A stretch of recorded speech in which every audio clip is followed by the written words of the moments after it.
तो फ्रेंड, स्वागत है आपका अपने चैनल आज क्लास में। आज की इस वीडियो में जीव विज्ञान के 30 ऐसे महत्वपूर्ण ऑब्जेक्टिव प्रश्न हम आपको बताएंगे जो आपके बोर्ड परीक्षाओं में बार बार पूछे जाते हैं। तो एक भी प्रश्न प्लीज आप लोग स्किप मत कीजिएगा, वीडियो को प्लीज आप लोग शुरू से लेके अंत तक देखिएगा।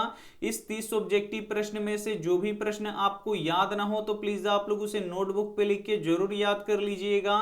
चैनल को अभी तक आप सब्सक्राइब नहीं किए हैं तो चैनल को सब्सक्राइब कर लीजिएगा, और सब्सक्राइब करने के बाद एक बेल आइकन आता है तो बेल आइकन को दबा के ऑल पे कर लीजिएगा, ताकि जब भी लाइव क्लास हो तो आपके पास नोटिफिकेशन पहुंचता रहे। तो आइए शुरू करते हैं पहले नंबर प्रश्न से।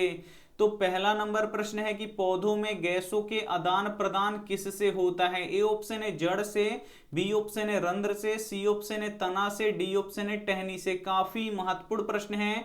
यहाँ पे आपको बताना है कि पौधों में गैसों के आदान प्रदान किससे होता है, तो रंध्र से होता है, इसे आपको याद रखना है। यानी यहाँ पे बी ऑप्शन बिल्कुल ही सही हो जाएगा। और रंध्र कहाँ पाए जाते हैं, तो पत्तियों में पाए जाते हैं, तो ये भी साथ में आपको याद रखना है। आइए देखते हैं अगला प्रश्न, 2 नंबर प्रश्न है कि जाइलम किसके लिए उत्तरदायी होता है। ए ऑप्शन है जल का परिवहन के लिए, बी ऑप्शन है भोजन का परिवहन के लिए, सी ऑप्शन है अम्ल का परिवहन के लिए, डी ऑप्शन है ऑक्सीजन का परिवहन के लिए। तो यहाँ पे आपको बताना है कि जाइलम किसके लिए उत्तरदायी होता है, तो जाइलम जल का परिवहन के लिए उत्तरदायी होता है, इसे आपको याद रखना है। यानी यहाँ पे ए ऑप्शन बिल्कुल ही सही हो जाएगा। एक प्रश्न ये भी पूछा जाता है कि फ्लोएम किसके लिए उत्तरदायी होता है, तो फ्लोएम भोजन का परिवहन के लिए उत्तरदायी होता है, तो ये भी साथ में आपको याद रखना है। आइए देखते हैं अगला प्रश्न, 3 नंबर प्रश्न है कि अमीबा किसके द्वारा अपना भोजन अंतर ग्रहण करता है। ए ऑप्शन है कुटपाद के द्वारा, बी ऑप्शन है परिवहन के द्वारा, सी ऑप्शन है भोजन रसधानी के द्वारा, डी ऑप्शन है केंद्रक के द्वारा। तो यहाँ पे आपको बताना है कि अमीबा किसके द्वारा अपना भोजन अंतर ग्रहण करता है, तो कुटपाद के द्वारा करता है, इसे आपको याद रखना है। यानी यहाँ पे ए ऑप्शन बिल्कुल ही सही हो जाएगा। एक प्रश्न ये भी पूछा जाता है कि किसमें द्विखंडन होता है, तो अमीबा में द्विखंडन होता है, तो ये भी साथ में आपको याद रखना है। काफी महत्वपूर्ण प्रश्न है। तो एक भी प्रश्न प्लीज आप लोग स्किप मत कीजिएगा, वीडियो को प्लीज आप लोग शुरू से लेके अंत तक देखिएगा। और इस 30 ऑब्जेक्टिव प्रश्न में से जो भी प्रश्न आपको याद ना हो तो प्लीज आप लोग उसे नोटबुक पे लिख के जरूर याद कर लीजिएगा। ये देखते हैं अगला प्रश्न, 4 नंबर प्रश्न है कि पेड़ पौधों की पत्तियां हरा किसके कारण से होता है। ए ऑप्शन है क्लोरोफिल के कारण से, बी ऑप्शन है फ्लोरीन के कारण से, सी ऑप्शन है मैग्नीशियम के कारण से, डी ऑप्शन है लौह अयस्क के कारण से। तो यहाँ पे आपको बताना है कि पेड़ पौधों की पत्तियां हरा किसके कारण से होता है, तो क्लोरोफिल के कारण से होता है, इसे आपको याद रखना है। यानी यहाँ पे ए ऑप्शन बिल्कुल ही सही हो जाएगा। आइए देखते हैं अगला प्रश्न, 5 नंबर प्रश्न है कि मछलियां किस अंग से श्वसन करती हैं। ए ऑप्शन है फेफड़ों से, बी ऑप्शन है ट्रैकिया से, सी ऑप्शन है कोशिका झिल्ली से, डी ऑप्शन है गिल्स से। तो यहाँ पे आपको बताना है कि मछलियां किस अंग से श्वसन करती हैं, तो मछलियां गिल्स यानी गलफड़े से श्वसन करती हैं, इसे आपको याद रखना है। यानी यहाँ पे डी ऑप्शन बिल्कुल ही सही हो जाएगा। और जो मनुष्य होता है वो फेफड़ों से श्वसन करता है, तो ये भी साथ में आपको याद रखना है। वीडियो को अभी तक आप लाइक नहीं किए हैं तो प्लीज आप लोग वीडियो को लाइक भी कर दीजिएगा। ये देखते हैं अगला प्रश्न, 6 नंबर प्रश्न है कि ग्रहणी भाग होता है। ए ऑप्शन है मुख गुहा का, बी ऑप्शन है अमाशय का, सी ऑप्शन है छोटी आंत का, डी ऑप्शन है बड़ी आंत का। तो यहाँ पे आपको बताना है, काफी महत्वपूर्ण प्रश्न है कि ग्रहणी भाग होता है, तो ग्रहणी किसका भाग होता है, तो ये छोटी आंत का भाग होता है, इसे आपको याद रखना है। यानी यहाँ पे सी ऑप्शन बिल्कुल ही सही हो जाएगा। ये देखते हैं अगला प्रश्न, 7 नंबर प्रश्न है कि फूल में नर प्रजनन अंग होता है। ए ऑप्शन है पुंकेसर, बी ऑप्शन है अंडाशय, सी ऑप्शन है वर्तिकाग्र, डी ऑप्शन है वर्तिका। तो यहाँ पे आपको बताना है कि फूल में नर प्रजनन अंग होता है, तो फूल में नर प्रजनन अंग पुंकेसर होता है, इसे आपको याद रखना है। यानी यहाँ पे ए ऑप्शन बिल्कुल ही सही हो जाएगा। ये देखते हैं अगला प्रश्न, 8 नंबर प्रश्न है कि इंसुलिन की कमी से कौन सा रोग होता है। ए ऑप्शन है उच्च रक्तचाप, बी ऑप्शन है मधुमेह, सी ऑप्शन है घेंघा, डी ऑप्शन है बौनापन। तो यहाँ पे आपको बताना है कि जब शरीर में इंसुलिन की कमी हो जाता है तो कौन सा रोग होता है। तो मधुमेह रोग उत्पन्न होता है, इसे आपको याद रखना है। और मधुमेह को ही शुगर बोला जाता है, यानी यहाँ पे बी ऑप्शन बिल्कुल ही सही हो जाएगा। ये देखते हैं अगला प्रश्न 9 नंबर प्रश्न है कि कोशिका झिल्ली किस प्रकार की झिल्ली है। काफी महत्वपूर्ण प्रश्न है।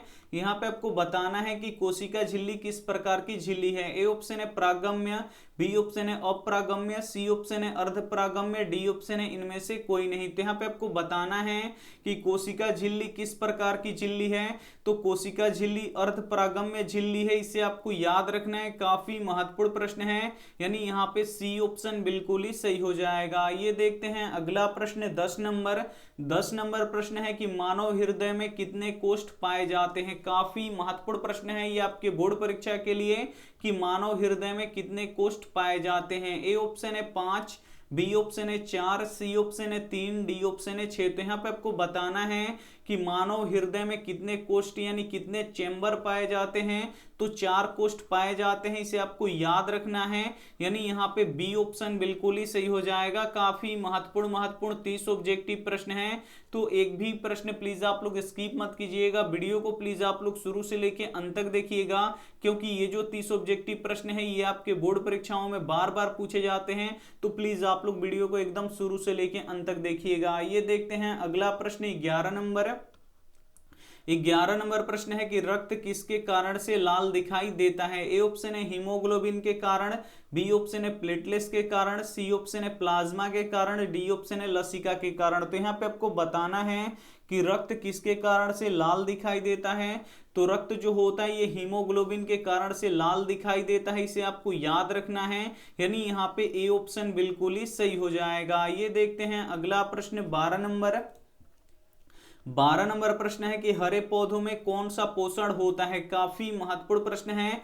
यहाँ पे आपको बताना है कि हरे पौधों में कौन सा पोषण होता है। ए ऑप्शन है मृतजीवी पोषण, बी ऑप्शन है समभोजी पोषण, सी ऑप्शन है स्वपोषी पोषण, डी ऑप्शन है विषमपोषी पोषण। तो यहाँ पे आपको बताना है कि हरे पौधों में कौन सा पोषण होता है। तो हरे पौधों में समपोषी पोषण होता है, इसे आपको याद रखना है, यानी यहाँ पे सी ऑप्शन बिल्कुल ही सही हो जाएगा। जो हरा पौधा होता है वह स्वपोषी पोषण करता है, क्योंकि जो हरा पौधा होता है वो अपना भोजन खुद से यानी स्वयं से बनाता है, इसलिए जो हरे पौधे होते हैं वो स्वपोषी होते हैं। तो इसे आपको याद रखना है। आइए देखते हैं अगला प्रश्न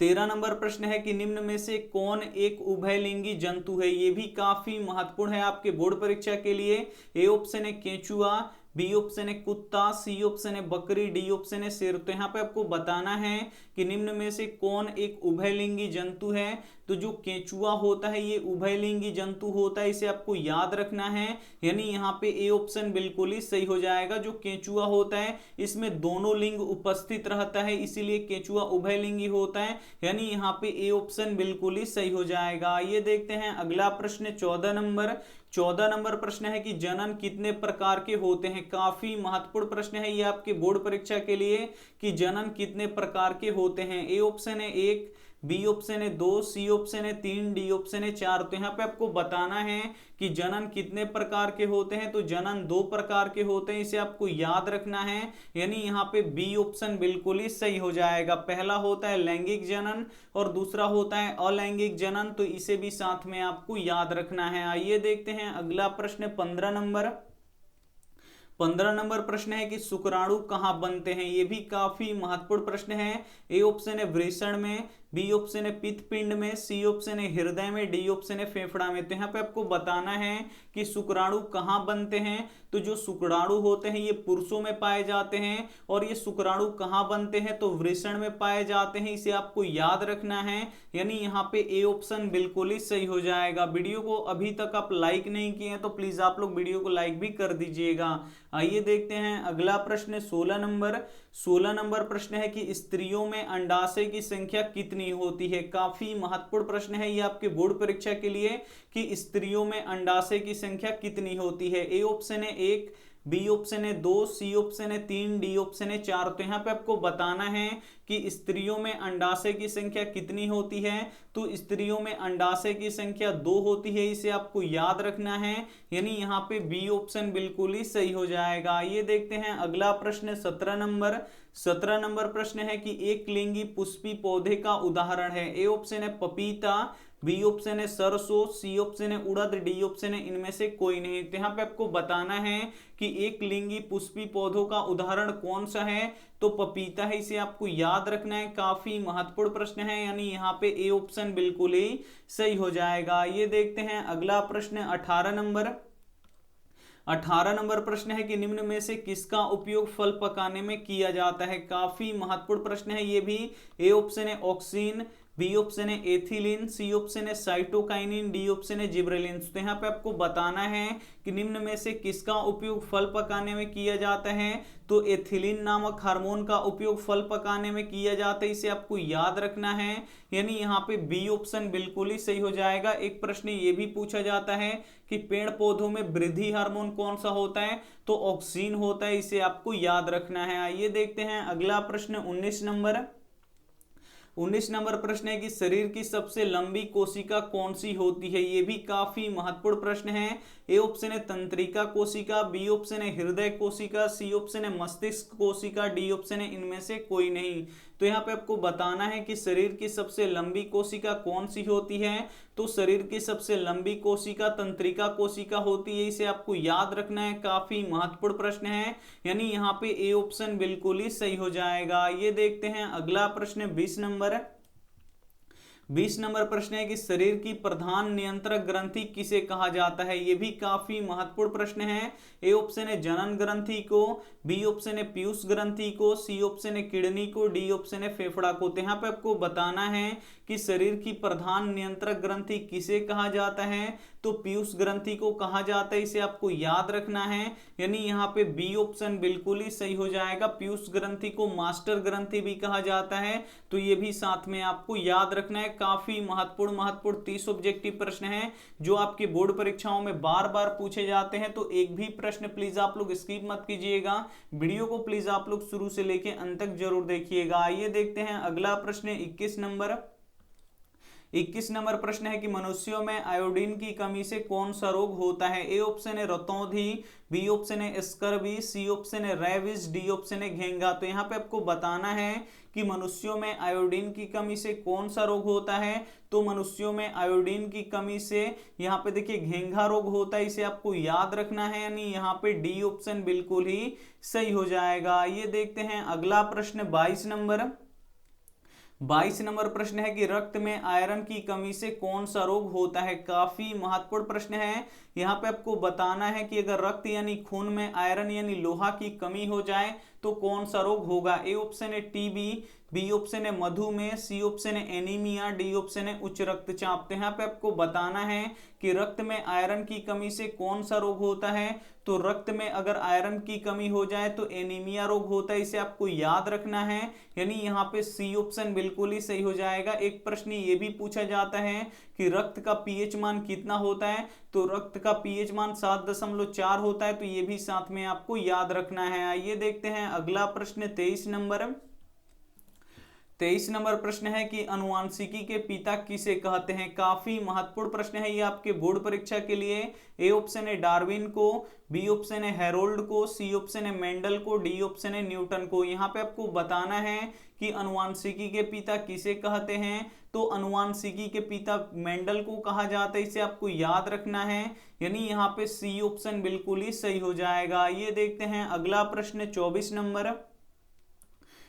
नंबर प्रश्न है कि मनुष्यों में गुणसूत्र कितने जोड़ी पाई जाती है। ये काफी महत्वपूर्ण प्रश्न है ये आपके बोर्ड परीक्षा के लिए, और ये प्रश्न बोर्ड परीक्षा में बार बार पूछा जाता है। ए ऑप्शन है 21 जोड़ी, बी ऑप्शन है 22 जोड़ी, सी ऑप्शन है 23 जोड़ी, डी ऑप्शन है 24 जोड़ी। तो यहाँ पे आपको बताना है कि मनुष्यों में गुणसूत्र कितने जोड़ी पाए जाते हैं। तो मनुष्यों में गुणसूत्र यहाँ पे देखिए 23 जोड़ी पाए जाते हैं, इसे आपको याद रखना है। काफी महत्वपूर्ण प्रश्न है, यानी यहाँ पे सी ऑप्शन बिल्कुल ही सही हो जाएगा। अगर यही प्रश्न रहता है कि मनुष्यों में गुणसूत्र कितना पाए जाते हैं, तो मनुष्यों में गुणसूत्रों की संख्या 46 होती है, इसे आपको याद रखना है। लेकिन यहाँ पे पूछा गया है कि मनुष्यों में गुणसूत्र कितने जोड़ी पाए जाते हैं, यहाँ पे जोड़ी में पूछा गया है, तो जोड़ी कितना होगा, यहाँ पे 23 जोड़ी पाए जाते हैं। तो ये दोनों ही प्रश्न आपको याद रखना है। आइए देखते हैं अगला प्रश्न 25 नंबर। 25 नंबर प्रश्न है कि पुरुषों का लिंग गुणसूत्र होता है। ए ऑप्शन है XX, बी ऑप्शन है XY, सी ऑप्शन है दोनों, डी ऑप्शन है इनमें से कोई नहीं। तो यहाँ पे आपको बताना है कि पुरुषों का लिंग गुणसूत्र होता है, तो पुरुषों का लिंग गुणसूत्र क्या होता है, तो XY होता है, इसे आपको याद रखना है। नहीं, यहाँ पे बी ऑप्शन बिल्कुल ही सही हो जाएगा। एक प्रश्न ये भी पूछा जाता है कि स्त्रियों का लिंग गुणसूत्र क्या होता है, तो स्त्रियों का लिंग गुणसूत्र XX होता है, तो ये भी साथ में आपको याद रखना है। आइए देखते हैं अगला प्रश्न 26 नंबर। 26 नंबर प्रश्न है कि द ओरिजिन ऑफ स्पीसीज नामक पुस्तक किसने लिखा। ए ऑप्शन है डार्विन ने, बी ऑप्शन है ओपेरिन ने, सी ऑप्शन है लैमार्क ने, डी ऑप्शन है न्यूटन ने। तो यहाँ पे आपको बताना है कि द ओरिजिन ऑफ स्पीसीज नामक पुस्तक किसने लिखा है, तो डार्विन ने लिखा है, इसे आपको याद रखना है। नहीं, यहाँ पे ए ऑप्शन बिल्कुल ही सही हो जाएगा। ये देखते हैं अगला प्रश्न 27 नंबर। 27 नंबर प्रश्न है कि डेंगू उत्पन्न करने वाला मच्छर किस तरह के जल में पनपता है। काफी महत्वपूर्ण प्रश्न है ये आपके बोर्ड परीक्षा के लिए कि डेंगू उत्पन्न करने वाला मच्छर किस तरह के जल में पनपता है। ए ऑप्शन है खारा जल में, बी ऑप्शन है साफ जल में, सी ऑप्शन है गंदा जल में, डी ऑप्शन है इनमें से कोई नहीं। तो यहाँ पे आपको बताना है कि डेंगू उत्पन्न करने वाला मच्छर किस तरह के जल में पनपता है, तो साफ जल में पनपता है, इसे आपको याद रखना है। काफी महत्वपूर्ण प्रश्न है, यानी यहाँ पे बी ऑप्शन बिल्कुल ही सही हो जाएगा। गंदा जल पे अगर आप टिक लगाइएगा तो गलत हो जाएगा। तो इसका सही जवाब होगा जो डेंगू उत्पन्न करने वाले मच्छर होते हैं वो साफ जल में पनपते हैं, यानी यहाँ पे बी ऑप्शन बिल्कुल ही सही हो जाएगा। ये देखते हैं अगला प्रश्न 28 नंबर। 28 नंबर प्रश्न है कि कौन सा रक्त समूह सबसे रक्त ले सकता है। ए ऑप्शन है ए, बी ऑप्शन है बी, सी ऑप्शन है ओ, डी ऑप्शन है ए बी। तो यहाँ पे आपको बताना है कि कौन सा रक्त समूह सबसे रक्त ले सकता है। तो जो ए बी रक्त समूह वाले जो व्यक्ति होते हैं वो सब किसी से रक्त ले सकते हैं, इसे आपको याद रखना है। यानी यहाँ पे डी ऑप्शन बिल्कुल ही सही हो जाएगा। और जो ओ ब्लड ग्रुप वाले होते हैं यानी रक्त समूह वाले होते हैं ये सबको खून दे सकते हैं, तो ये भी साथ में आपको याद रखना है। आइए देखते हैं अगला प्रश्न 29 नंबर। 29 नंबर प्रश्न है कि मनुष्य का सबसे करीबी संबंधी कौन है। ए ऑप्शन है पक्षी, बी ऑप्शन है मछली, सी ऑप्शन है चिंपैंजी, डी ऑप्शन है बिल्ली। तो यहाँ पे आपको बताना है कि मनुष्य का सबसे करीबी संबंधी कौन है, तो चिंपैंजी है, इसे आपको याद रखना है। काफी महत्वपूर्ण प्रश्न है, यानी यहाँ पे सी ऑप्शन बिल्कुल ही सही हो जाएगा। ये देखते हैं अगला प्रश्न 30 नंबर। 30 नंबर प्रश्न है कि पादपों में पाए जाने वाला वृद्धि हार्मोन कौन सा है। ए ऑप्शन है ऑक्सिन और जिब्रेलिन, बी ऑप्शन है एथिलीन, सी ऑप्शन है साइटोकाइनिन, डी ऑप्शन है इनमें से कोई नहीं। तो यहाँ पे आपको बताना है कि पादपों में पाए जाने वाला वृद्धि हार्मोन कौन सा होता है, तो ऑक्सिन और जिब्रेलिन दोनों होता है, इसे आपको याद रखना है। यानी यहाँ पे ए ऑप्शन बिल्कुल ही सही हो जाएगा। तो हम यहाँ पे आपको 30 काफी महत्वपूर्ण ऑब्जेक्टिव प्रश्न बताए हैं जो आपकी बोर्ड परीक्षाओं में बार बार पूछे जाते हैं। अगर इसमें से जो भी प्रश्न आपको याद ना हो तो प्लीज आप लोग उसे नोटबुक पे लिख के जरूर याद कर लीजिएगा। हमारा टारगेट है 480 लाना। तो ये 480 नंबर कब आएगा, तो जब हम जो भी पढ़ाते हैं उसमें से अगर आपको जो भी प्रश्न आपको याद ना हो तो क्या कीजिए, उसे लिखिए और उसे लिख के याद कर लीजिए। और उसका टाइम टू टाइम अगर आप लोग रिवीजन करते रहिएगा तो रिवीजन करने से ये फायदा होता है कि सभी प्रश्न आपको हमेशा हमेशा के लिए याद हो जाएंगे। और जब आपसे बोर्ड परीक्षा फाइनल परीक्षा में पूछा जाएगा कोई भी प्रश्न अगर आप लोग रिवीजन किए रहेंगे तो फटाफट वहां पे टिक लगाएंगे, एकदम 100% सही होगा और आपका नंबर यहाँ पे 480 प्लस आएगा, ये हमारा गारंटी है। तो जो भी हम पढ़ाते हैं उसमें से जो भी आपको याद नहीं रहता है तो प्लीज आप लोग उसे नोटबुक पे लिख के जरूर याद करिए और उसका टाइम टू टाइम आप लोग रिविजन करते रहिए। और ये रहा आपके लिए होमवर्क प्रश्न। होमवर्क प्रश्न है कि मस्तिष्क को कितने भागों में बांटा गया है। ए ऑप्शन है 2, बी ऑप्शन है 3, सी ऑप्शन है 1, डी ऑप्शन है 5। तो यहाँ पे आपको यहाँ पे ऐसे नहीं लिखना है कि होमवर्क का आंसर ए होगा, बी होगा, सी होगा, ऐसे आप लोग मत बोलिएगा। पूरा अगर आपको पूरा इसमें लिखना है कि मस्तिष्क को इतने भागों में बांटा गया, ऐसे पूरा आप लोग लिख के भेजिएगा तो आपको यहाँ पे याद हो जाएगा। लिखिएगा तो आपको याद हो जाएगा। तो आपको पूरा आंसर लिख के भेजना है, ABC ऐसे आपको लिख के नहीं भेजना है। आप लोग वीडियो पूरा देख लेते हैं लेकिन आप लोग वीडियो को लाइक नहीं करते हैं, तो प्लीज आप लोग वीडियो को लाइक भी कर दीजिएगा और अपने दोस्तों के पास इस वीडियो को जरूर शेयर कीजिएगा। अगर आप चैनल को सब्सक्राइब नहीं किए हैं तो चैनल को जल्दी से सब्सक्राइब कर लीजिए और जो बेल आइकन आता है उसको दबा के ऑल पे कर लीजिए, ताकि जब भी लाइव क्लास हो तो आपके पास नोटिफिकेशन पहुंचता रहे। Thank you for watching. मिलते हैं अगले वीडियो में, तब तक अपना ध्यान रखिए, मन लगा के पढ़ाई कीजिए। Take care and bye.